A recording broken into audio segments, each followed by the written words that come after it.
ഷുഗറിന്റെ level balance ചെയ്യുന്ന അതാണ് നമ്മുടെ ലൈഫിന്റെ ഏറ്റവും വലിയത്. നീ വിത്തൗട്ട് ചായ പറഞ്ഞിട്ട് ജിലേബി തിന്നുന്ന കയ്യടാ, ചായ മധുരം ഇട്ടിട്ടില്ല. ഇന്റർമീഡിയന്റ് ഫാസ്റ്റിംഗ് അല്ലെങ്കിൽ കീറ്റോ ഡയറ്റ്, ഇതിനൊക്കെ ഒരു പ്രോബ്ലം എന്ന് വെച്ച് കഴിഞ്ഞാൽ ഇതൊന്നും പേഴ്സണലൈസ്ഡ് അല്ല.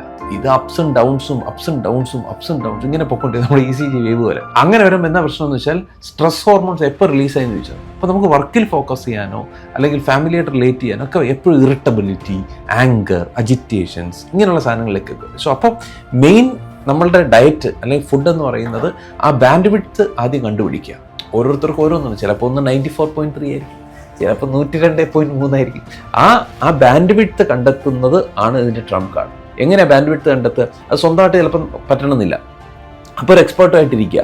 അപ്പോൾ നമ്മൾക്ക് അറിയാം ഇയാളുടെ ഷുഗർ ലെവൽ ഇതിൽ തന്നെ ബാലൻസ് ചെയ്ത് നിർത്തണം. ആ നിർത്താൻ എന്ത് രീതിയിലുള്ള ഡയറ്റാണ് എടുക്കേണ്ടത്? അതാണ് താങ്കൾക്ക് വേണ്ട ഡയറ്റ്.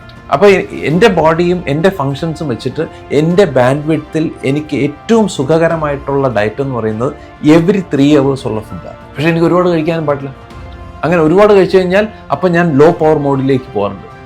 ഫുഡ് കിട്ടിയില്ലെങ്കിൽ ഞാൻ ലോ പവർ മോഡിലേക്ക് പോകും. അപ്പം എൻ്റെ സഹപാഠികൾക്കറിയാം, ഇയാൾക്ക് ഫുഡ് കിട്ടേണ്ട സമയമായി എന്ന് പറയുന്ന പോലെ നമ്മളെപ്പോഴും ആ ബാൻഡ് വിഡ്ത്ത് മെയിൻറ്റെയിൻ ചെയ്ത് കൊണ്ടുപോയി കഴിഞ്ഞാൽ കുഴപ്പമില്ല. അതായത് ഗ്ലൂക്കോസ് എന്ന് പറയുന്ന സാധനം കൂടാനും പാടില്ല, കുറയാനും പാടില്ല.